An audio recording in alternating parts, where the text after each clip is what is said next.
네, 안녕하세요. 7월 15일 뉴스토스트.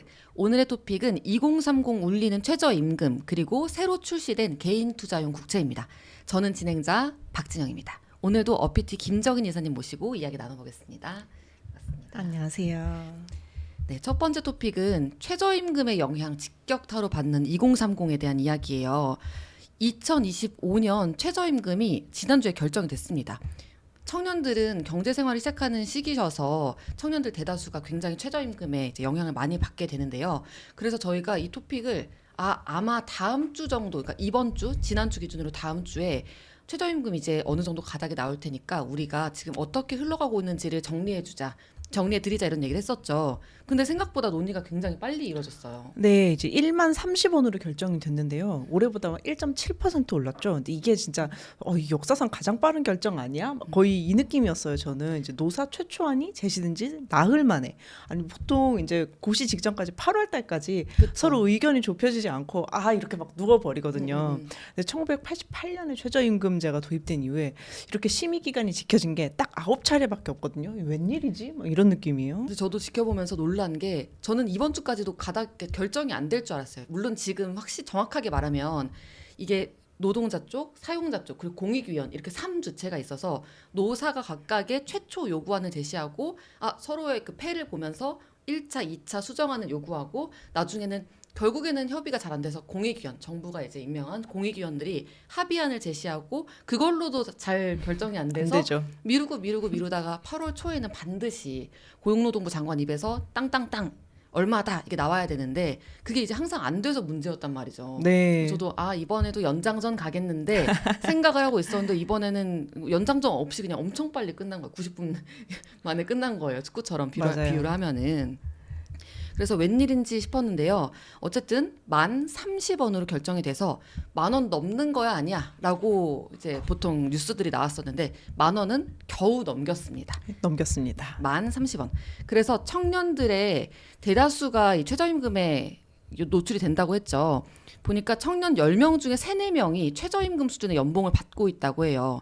근데 우리가 미디어 속에서나 아니면 커뮤니티에서 봤을 때 청년 연봉은 좀 더 그보다 높게 형성이 돼 있었던 것 같은데 느낌적으로는 네. 현실 속의 청년들의 연봉은 어느 정도 수준인가요? 커뮤니티에서 보면은 다들 그냥 평균 연봉 한 6천만 원, 7천만 원 되죠. 헬스테이크 국대 연봉 이렇게 맞아요. 들어가죠. 사실 이제 통계가 다 다르기는 한데 국무조정실 발표 보면은 청년 평균 소득이 세전 252만 원 정도 되거든요. 근데 뭐 저는 그냥 이제 20대, 30대 초반이 평균적으로 얼마 버냐라고 하면은 그냥 250만 원 정도 받는다고 보면 좀 저는 크게 틀리지 않은 것 같아요. 청년 평균이 250만 네, 원 정도. 네. 그래서 월급이. 2023년 최저시급 기준으로 주휴 포함해가지고 주 8시간 일하면 206만 원 정도 나오거든요. 이제 사대보험 제하지 않고서. 근데 사대보험 제하고 내가 그냥 직장 다니시는 분들 중에서 사대보험 제하고 내가 210만 원 정도 받는다. 이러면 저는 그냥 최저임금 정도 받는다고 생각해요. 어쨌든 지금의 현금 흐름이 그렇다는 뜻이니까. 나를 기준으로 했을 때 월급의 현금 흐름은 절대 금액으로 따지면 입금되는 금액으로 따지면 청년 평균 수준이 최저임금으로 받는 월급과 크게 다르지가 않다. 네. 그래서 거의 비슷한 수준이다라는 거죠. 네네. 그래서 근데 우리가 주의해야 될 게 있어요. 근데 항상 이제 나이대 안에서 20대 얼마 받고 30대 얼마 받고 이렇게 보시는데 전반 후반 되게 다르거든요. 전반 후반. 네, 특히 이제 20대는 더 그래요. 왜냐하면 20대 초중반은 거의 대학생이잖아요. 정식으로 취업하는 분이 많지는 않기 때문에 상당히 적고요. 그래서 제가 좀 통계치를 가져와 보면 국세청 통계치를 가져와 보면 24세까지 한 2,994만 원 정도, 29세까지 3,678만 원. 그쵸, 연소득으로 따졌을 때. 네, 30대 초반은 44,599만 원, 30대 후반은 5천만 원 좀 넘는데요. 이거 세 전이고요. 그리고 이제 사대보험 다 들고 이런 분들 통계이기 때문에 이거보다는 확실히 좀 낮다고 보시면 돼요. 실제 수령하는 건 이보다는 낮을 수 있다. 그래서 네. 20대 초반까지는 3천 좀 아래쪽이고 20대 후반은 3천대 중반까지 가고요. 30대 초반, 30대 후반까지 갈수록 이렇게 쭉쭉쭉 올라가기 때문에 나이가 좀 높아질수록 많아질수록 빠르게 단계적으로 오르는 것 같아요. 맞아요. 이거 내 생각보다 많은데 진짜 이러실 거예요. 이러면 도대체 누가 최저시급 받는다는 거야? 아까 국무조정실 그쵸. 통계로 250만 원 받는다고 하지 않았어? 말이 이러는데 다르잖아요. 그렇죠. 우리 평균은 항상 왜곡이 됩니다. 그래서 30대 대기업 평균 임금이 555만 원이고요. 중소기업 평균 임금 한 300만 원 정도 되는데 이것도 어쨌든 중소기업 사대보험 다 들어가시는 분들 통계일 겁니다. 30대 대기업 평균 555만 원, 중소기업은 300만 원. 네. 그러니까 이게 굉장히 상당히 좀 갭이 커요. 커요. 절대 금액으로도 크고 실제로도 거의 좀 더 올림을 하면 2배 정도가 되는 건데 대기업이. 네. 그래서 결국에는 대기업하고 중소기업에 재직하는지 여부에 따라서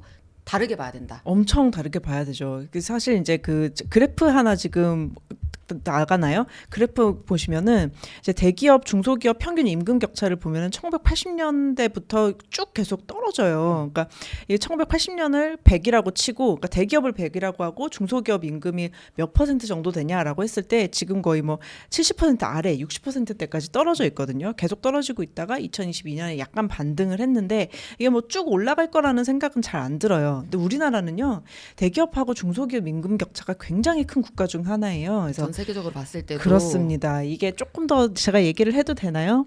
네네네. 네, 이게 저임금 정책이 많이 친절해지셨네요. 네. 이게 왜 그렇게 임금 격차가 크냐? 네. 그러면 이제 저임금 정책이요, 민주화 이후에 사라진 영향. 이게 저임금 정책이 뭐냐면 네. 무조건 월급 받는 사람들은 돈을 좀 적게 주겠다 이런 건데, 그 민주화 이전까지는 대기업 다니는 사람들도 너는 돈을 적게 받아라, 이게 약간 정부 정책이었기 때문에 대기업이고 중소기업이고 조금 이렇게 눌려 있는 면이 있었어요. 그건 그것대로 너무나 말이 안 되는 상황이네요. 그렇죠. 다 모두가 이제 불만인 상황이었죠. 근데 이 정책이 민주화 유지 사라졌고, 그러고 난 다음에는 대기업은 쭉쭉쭉쭉 올라가는데 중소기업 임금은 별로 안 올랐어요. 뭐 이유는 뭐 여러 가지 있죠. 뭐 생산성 문제도 있고 수출 연관성 문제가 있고. 대기업은 좀 더 수출 연관성이 높고 높죠. 그래서 생산성이 높은 편이니까. 그렇죠. 그래서 중소기업도 사실 뭐 우리 강소기업 이래가지고 돈 되게 많이 주는 알짜배기 기업들 있잖아요. 이런 기업들은 보면 보통 수출하는 기업들이에요. 그래서 약간 우리 뉴스 같은 거 보면은 뭐 물가가 너무 오르고 있으니까 대기업 임금 인상 좀 자제해 주세요, 이런 기사 가끔 나잖아요. 뭐 제가 거기 동의한다는 건 아니고요. 근데 그런 기사의 배경이 이런 겁니다. 대기업 임금만 너무 빠르게 오르고 있다, 이제 뭐 이런. 중소기업은 그대로 눌려져 있는데 네. 대기업 임금이 막 빠르게 오르니까 그런 그쵸. 얘기가 나온다는 거죠. 네, 그래서 제가 문제라고 생각하는 건 뭐냐면 중소기업 평균 임금이 낮은 것 자체가 문제라기보다는 연령이 높아지면은 좀 어쨌든 조금 올라야 되잖아요. 근데 이게 높아지지가 않아요. 40대도 300만 원대, 50대도 300만 원대, 30대도 300만 원대 이런 식으로 받으니까 이게 미래가 잘 안 보이는 거죠. 중소기업에서 연차를 쌓아가면서 연봉을 크게 높일 수 있을 거라는 어떤 기대가 안 드는 거죠. 네. 그렇게 이상과 현실의 차이가 굉장히 큰데 이제 역시 제가 온라인 설문조사나 이제 커뮤니티를 보면은 이런 주제가 굉장히 자주 올라와요. 내가 생각하는 기대하는 희망 월급 어느 정도 되냐? 우리 한번 얘기를 해보자. 네. 이런 식으로 했을 때는 사실 좀 신기했던 게 아주 높게 잡지 않으시더라고요. 한 3,400만 원 정도로 말씀을 하시거든요.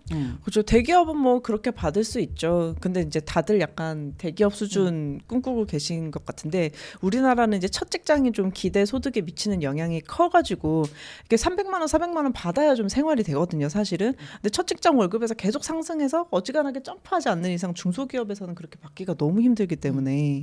그렇게 상승을 기대하기가 어려우니까 내가 이제 지금 사회생활, 경제생활 하면서 대기업 또는 중소기업 여기서 어디에 위치를 내가 해 있느냐에 따라서 현실 연봉이 굉장히 크게 차이가 난다. 엄청 차이가 나요. 근데 이제 조금 더 딥하게 들어가 보자면 산업도 사실 좀 중요합니다. 그래서 수출업종하고 내수업종 차이가 되게 크고요. 이제 본인 연봉이 대체로 뭐가 결정을 하느냐 이러면 뭐 노력을 해야 된다, 아니면 자기 개발을 해야 된다, 뭐 이런 식으로 이제 커뮤니티에 좀 떠돌아다니는데, 사실은 본인이 어떤 산업에 소속돼 있는지가 1차적으로 좀 결정을 하고요. 본인이 소속된 회사 규모가 좀 2차로 결정을 해서, 물론 이제 그 좀 잘 나가는 산업, 큰 회사가 나의 능력을 보고 뽑기는 하겠지만 그 능력에 있어서는 이게 좀 직접적인 요인은 아니다라고 말씀드리고 싶어요. 이직하실 때도 참고하시면 좋습니다. 오히려 이건 사실 정희님이 굉장히 좀 자주 얘기하셨던 건데, 산업 업종을 잘 선택하는 게 굉장히 중요하다. 맞습니다. 같은 뭐 대기업이나 중소기업 이런 것도 사실 통계적으로 봤을 때 내 연봉에 미치는 영향이 크지만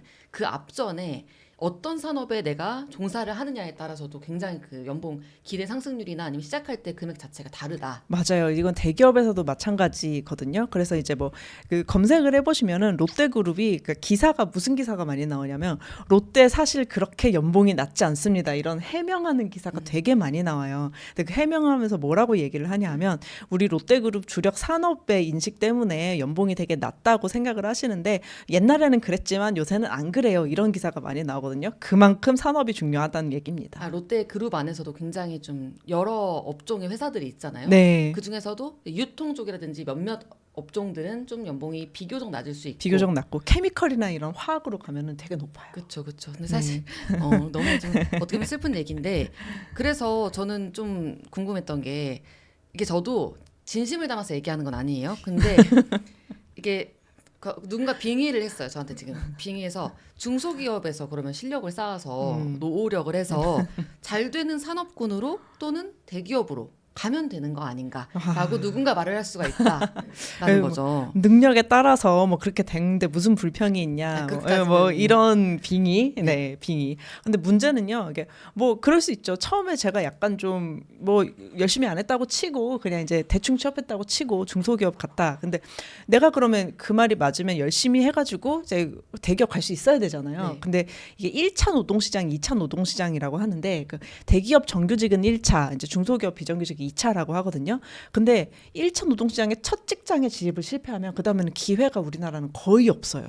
현실적으로. 네, 그래서 사실 요새 공채 없어지고 있잖아요. 이 공채가 없어질수록 더더욱 기회는 사라지고 있는데 왜냐하면은 이제 수시로 뽑는다는 거는 이제 뭐 이렇게 공개적으로 열어놓는다기보다는 인맥을 통해서 좀 뽑게 되잖아요. 당장 네, 일할 그렇죠. 사람 뽑아야 되니까 경력직 위주로. 그러면 이제 내 친구가 대기업 다니고 내 친구의 친구가 또 누구누구여야 되고 그래야 이제 티오 났는데 한번 들어와 볼래? 뭐 이런 식으로 추천이라도 받지. 네트워크가 중요해지는 그렇죠. 거죠. 이제 네트워크가 중요해질수록 이 서로 이제 그 1차, 2차 노동시장 간에 움직이는 거는 더더욱 좀 힘들어지는 문제가 있습니다. 근데 공채가 진짜 많이 줄어들긴 했더라고요. 저희가 지금은 잠깐 이렇게 휴가는 하고 있지만 커리어 레터라는 커리어 전문 레터 했을 때도 그 채용 일정란을 항상 넣어놨었거든요. 그걸 채우는 게 어려울 정도였어요. 사실상 공채라는 게 정말 많이 없어졌다. 그래서 굉장히 그 처음으로 그 대기업이라든지 이런 1차 노동시장에 진입되기 어렵다면 실패를 하면 그 후에는 진입하기 더더더 어렵기 때문에 제가 아까 빙의에서 말씀드린 것처럼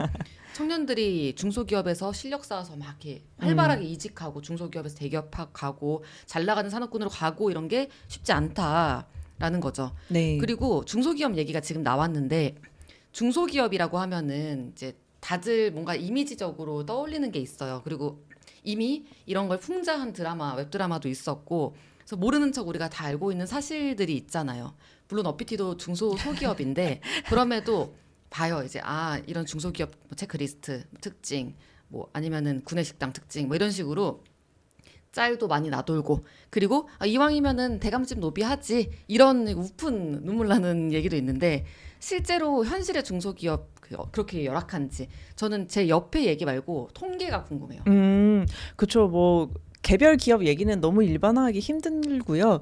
네, 뭐 통계치로 들어서 좀 얘기할 수 있는 거는 뭐 통계라기보다는 연구 결과로 좀 나온 것들은 이제 뭐 연봉만 차이가 나는 게 아니기 때문에 그러니까 이용할 수 있는 인프라가 대기업과 중소기업 간에 너무 달라져요. 아까 우리 뭐 네트워크 얘기했었잖아요. 네. 그 네트워크 이너서클 얘기도 그렇고 뭐 대출이라든지 뭐 이직 기회라든지 뭐 복지 제도라든지 아니면 이런 이제 이너서클 이용할 수 있는 어떤 계속 이직해 나갈 수 있는 네트워크라든지 이런 게 너무 다르거든요. 근데 이게 그게 뭐 나는 연봉만 조금 올려주면은 그냥 이제 중소기업 다닐 수 있어, 만족할 수 있어 이렇게 뭐 얘기하시는 분들도 많은데 그것도 뭐 너무 당연히 괜찮은 얘기거든요. 근데 그래도 이 네트워크나 이제 그 무형의 인프라에 대한 그쵸. 혜택이 얼마나 좋은지를 저는 알기는 알아야 된다고 생각을 해요. 이제 왜냐하면 우리가 레버리지라는 걸 사용을 하잖아요. 이제 만약에 이제 예시를 조금 들어볼게요. 설명하느라고. 레버리지라는 걸 사용하면 잠깐 그 말 빼요. 약간 어려워질 뻔했어요. 네, 알겠습니다. 그래서 잠깐만 정리해 보면은 인프라라는 게 단순 연봉, 내 통장에 찍히는 월급 말고 나에게 주어지는 어떤 환경적으로 혜택들이 있다. 그렇죠. 너무 잘해주셔서 감사합니다. 제가 조금만 더 설명을 드릴게요. 만약에 이제 연봉이 뭐 2억인데 뭐 도로 사정이 너무 안 좋아서 공항까지 내가 뭐 모식 쿠팡 이런 거 못 시키고 직접 물건 가지러 가야 되고 수돗물도 알아서 정화시켜야 되고 뭐 보디가드 치안 안 좋아서 보디가드도 사야 되면 이게 2억이 아니잖아요. 근데 써야 되는 돈이 너무 많죠. 그렇죠. 근데 이제 연봉 5천만 원 받으면서 이 모든 거를 그냥 나는 알아서 편하게 누릴 수 있어. 그럼 사실 5천이 아니잖아요. 대기업에 다닌다는 거는 어쨌든 조금 이제 인프라를 누릴 수 있다. 그렇죠. 그래서 연봉 이게 지역에 따라서 이렇게 말씀 주신 것처럼 그런 어떤 걱정거리들 다 인프라 문제들 다 해결되고 5천 받는 게 나을 것이다라는 거고 그리고 사실 있다 없으면은 더 티가 납니다. 맞습니다. 이런 인프라들은 없으면은 없는 대로 그냥 살 수 있어요. 저는 사실 없는 걸 지금 누리고 있는 것 같은데 사실 있다 제가요. 네. 네. 그래서 있다 없으면 굉장히 힘들어요. 그리고 사실 여기에서 저희가 대기업, 중소기업 얘기까지 했는데 공무원 얘기도 빼놓을 수가 맞아요. 없죠. 저희가 거의 동년배입니다. 저희 음. 이사님하고 저하고. 그래서 30대 중반 정도인데 우리 대학생 때만 해도 벌써 한 10몇 년 전인가요? 그때만 해도 공무원이 사실 되게 핫했었어요. 핫했죠. 좋은 의미로 진짜 핫했고. 근데 공무원 처우도 문제라고 해요. 이건 제가 이제 갑자기 TMI 좀 말씀드리자면 제가 광화문 근처에 살고 있는데 얼마 전에 광화문에 있는 서울 정부청사, 네. 정부 서울청사 근처에서 공무원 임금 높여달라라는 이제 그런 집회가 있었는데 구호를 봤어요. 이렇게 걸려 있는 것. 현수막을 봤더니 9급 초임 1호봉 공무원 월 평균 급여액이 최저임금보다 16만 원 많은 수준이라고. 어우. 그래서 이거 보고도 저도 깜짝 놀랐었거든요. 2030 공무원분들이 처해 있는 일자리 현실은 이제 어떻길래 이렇게 말이 나오는 건가요? 근데 사실은 저는 이 공무원이 핫했던 게 이상하다고 생각해요. 공무원이야말로 사실 내수 업종이잖아요. 세금으로 돈 받고 이제 크게 올릴 수가 없는 건 사실인데 이게 이렇게 핫했다는 거는 옛날에도 불안정성이 너무 심했고 지금은 이제 그나마 불안정성 안에서 선택할 수 있는 안정적인 직업인 공무원조차도 이제 어떤 임계점을 좀 넘어서가지고 그쵸. 예 악성 민원 이슈되고 막 이러니까 그쵸. 너무 삶의 질이 안 좋아졌다 이렇게 얘기를 해볼 수 있을 것 같아요. 우리 대학생 때는 그래도 이제 평생 직장 신화가 조금 남아 있었잖아요. 사실 대기업 가면은 저 네. 정년까지 있는 게 당연한 줄 알았어요. 그쵸. 요새는 어디 가도 그런 게 없으니까 그래서 이제 의대 쏠림 현상이나 이런 게 좀 일어나는 것 같아요. 굳이 공무원 할 필요도 점점 사라지고 있고 9급 공무원 인기 계속 떨어지고 있어서 제가 이게 좀 놀랐는데 올해 9급 공채 시험 경쟁률이 21.8대 1이었대요. 근데 이게 1992년 이후 가장 낮은 경쟁률이라고 해가지고 2016년에 53.8대 1 정도. 와, 근데 네. 이때는 정말 높긴 했었네요. 네, 연속 하락 이때부터 계속 하락세예요. 정확하게 지금 보니까 저희가 이제 태어날 시점에 정말 지금하고 비슷한 수준이었고 그리고 저희가 딱 대학 이후 졸업 이후에 취업할 시점에 정점을 찍었었네요. 네. 굉장히 정확하게 나와서 좀 신기한데 어쨌든 지금 대기업, 중소기업에 이어서 공무원까지도 우리가 10년 전에 상상했던 그런 모습이 다 지금 와장창 깨지고 있는 것 같은 네, 느낌이 듭니다. 너무 빨리 변하고 있습니다. 너무 빨리 변하고 있어요. 그래서 저희가 이렇게 계속 뉴스로 알려드리는 것도 이런 상황에 대해서 계속 동기화가 될 필요가 있기 때문에 맞아요. 말씀을 드리는 거거든요. 그런데 저는 여기서 좀 제가 사실 막 자료 조사를 하다가 울분이 좀 생겼던 게 2030 청년 입장에서 말씀을 드려볼게요. 우리는 어디서든 일단 일도 하고 또 자기 개발도 해야 돼, 이직도 해야 돼, 공부도 해야 되고 저축도 해야 돼. 저축도 잘하고 소비도 해서 이제 내수 경제 활성화시키고 그리고 노후 대비도 열심히 다 이제 미래를 위해서 해놔야 되고요. 평균 수명 막 길어지고요. 그리고 임대차 그리고 전월세로 살 때는 우리가 또 전월세 수요를 만들어줘야 돼. 맞아. 또 나중에 결혼은 또 해가지고 그 매매 수요 또 만들어줘야 돼. 내 집 마련해야 되고요. 또 결혼과 출산도 요구받고 해야 될 게 너무 많잖아요. 그래서 바쁘다 현대사회가 막 원래는 그냥 짤 밈이었는데 이게 막 눈물의 칼춤처럼 느껴지더라고요. 그래서 이렇게 내 삶 하나를 꾸려가기도 버거운 청년들에게 최저임금이라는 게 어떤 의미인가요? 지금 근데 저희 아까 공무원 얘기할 때도 최저임금 대비로 계산을 했잖아요. 네. 공무원 최저임금보다 16만 원 더 받는 거 이거 실화냐 이랬는데 이런 느낌이에요. 최저임금은 내가 어떻게 돼도 이 밑으로는 내려가지 않는 방어선이라고 좀 생각을 해주시면 되는데요. 약간 리버스에서 그래도 우리가 생각했을 때 하방 지지선 같은 것이다. 네, 맞습니다. 그래서 이게 은근히 많은 사람들한테 영향을 끼쳐요. 이제 직접적으로는 230만 명 정도 이제 임금 노동자, 그러니까 월급 받는 사람들이 영향을 받습니다. 이제 아르바이트 급여라든지 직장인 연봉이라든지 뭐 실업급여, 요양급여, 육아휴직 급여 같은 각종 정부 지원금 이것까지 모두 최저임금 연동이거든요. 한마디로 각종 급여의 기준이 된다고 할 수 있습니다. 개인적으로도 좀 심리적으로 기준이 되죠. 그러니까 기준 금리가 아니라 기준 급여. 그렇죠, 기준 급여. 느낌이에요. 이 기준을 어떻게 설정하느냐에 따라서 결과 엄청나게 달라지는 거죠. 다들 잘 아실 거라고 생각을 해요. 이게 최저임금이랑 연동된 법률이 16가지가 되고요. 복지제도 31가지 되는데 직접적 연계 아니더라도 저희 뭐 하나는 이 중에 뭐 하나는 받고 있거든요. 최소한 하나는. 그러니까 국가와 계약을 할 때는 일단 최저임금이 기준이고요. 우리 정식 취직을 할 때도 최저임금보다 덜 준다 그러면 그 불법이잖아요. 안 가게 되죠. 그러니까 진짜 이런 어떤 기준이다. 기준급여다. 하방 지지선이다. 이렇게 생각을 하시면 되겠습니다. 맞아요. 그래서 저희 물론 금리 이런 이슈도 중요하지만 이 최저임금 논의가 저는 진짜 중요하다 해서 6월 말부터 봐야겠지. 7월 달에는 내 뉴스는 이거다 하면서 있었는데 지금 빨리 끝났어. 제가 그래서 좀 당황을 이렇게 했던 빨리? 건데 이렇게 네. 빨리 어쨌든 만 30원 결정된 이 최저임금이 그냥 결정됐으니까 오케이 뭐 그러려니 하고 넘어가는 게 아니라 일단 아셔야 된다. 우리의 굉장히 많은 계약들에 걸려져 있고 우리가 받는 여러 가지 급여들하고 연동이 돼 있다라는 사실들 꼭 기억을 하셔야 됩니다. 그래서 이렇게 수동적으로 최저임금에 청년들이 많이 노출돼 있다. 그렇구나 하는 게 아니라 청년들이 이 최저임금이라는 걸 알고 어떻게 좀 능동적으로 액션을 해야 되는지 우리 2030 시청자분들이 굉장히 많이 계시는데 앞으로 장기적으로 어떤 전략으로 자산을 만들어 가야 되는지도 궁금합니다. 맡겨놓은 답변을 찾습니다. 사실 이제 뭐 이상과 현실의 괴리를 어떻게 좁히느냐, 혹은 이제 뭐 주류 미디어나 사회 전체가 약간 이상적인 얘기 하잖아요. 뭐 최저임금 10,000원 넘었으니까 뭐 알바만 해도 살 수 있고 뭐 이런 얘기 하는데, 근데 우리는 생각해 보면 내 현실은 안 그런데.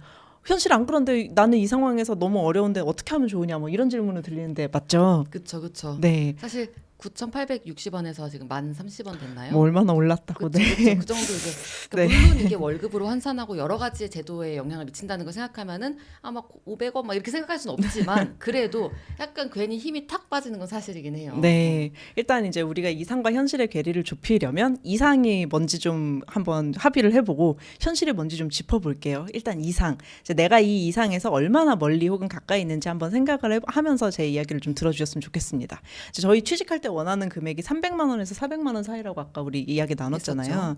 이게 차이는 있겠지만 연봉으로 따지면 한 5천만 원 전후가 돼요. 근데 이게 30대 후반 평균 정도거든요. 30대 후반 평균 정도 연봉을 내가 첫 취업할 때도 원한다는 얘기죠. 누구나 근데 원해. 누구나 원합니다. 근데 그럴 수밖에 없죠. 왜냐하면 서울 원룸 평균 월세가 얼마냐? 연립 다세대 그러니까 빌라 월세가 75만 원 하거든요. 근데 이거 관리비 공과금 포함 안 한 금액이에요. 포함하면 한 100만 원이라고 칠 수 있을 것 같아요. 이거 2023년 5월 국토부 실거래가 자료입니다. 그럼 여기서 생활비를 좀 더해야 되잖아요. 청년 1인 가구 월 평균 생활비가 한 160만 원 정도 나오는데요. 근데 이 통계를 보면 주거비가 22만 원으로 포함이 되어 있거든요.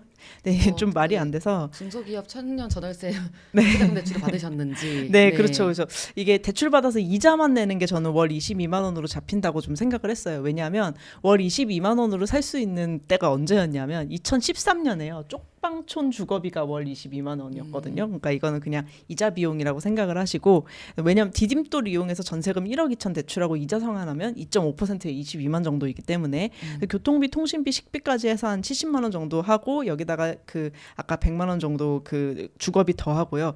이러면은 한 200 정도 되잖아요. 되게 적게 쓰는 거잖아요. 그럼 평균으로 그러면 여기다 내가 저축도 하고 뭐라도 좀 취미생활 하려면 한 100만 원 정도는 더 필요하잖아요. 왜냐하면 1년에 100만 원 저축해도 한 달에 100만 원 저축해도 1년에 1,200만 원 저축을 하는 거니까 10년 저축해야 종잣돈 1억 나오거든요. 그러니까 당연히 300, 400 원할 수밖에 없죠. 그렇죠. 사실 300, 400이 이상이라고 저희는 말씀드렸지만 이게 서울에서 거주하는 직장인이라고 했을 때는 숨쉬듯이 나가는 비용들만 빼도 뭐 모을 수가 없는 그쵸. 또는 너무너무 오래 걸리는 숫자다라는 거죠. 네. 근데 이게 또 이상이니까요. 맞아요. 완전 바쁘다 현대사회인데 근데 이제 정말 우리 청년들이 너무 성실하게 살아가지고 이 청년의 절반 정도는 이 일을 어떻게든 해냈어요. 그러니까 300 받아가지고 1억을 어떻게든 모았습니다. 그럼 이제 우리가 생각하는 어떤 표준적인 삶 있잖아요. 뭐 결혼해가지고 뭐 전세 갔다가 뭐 그쵸. 7년 만에 집 사가지고 7년 뭐, 만에 예, 현실적이네요. 그쵸. 예, 집 사가지고 주택담보대출 받고 그다음에 그쵸. 이제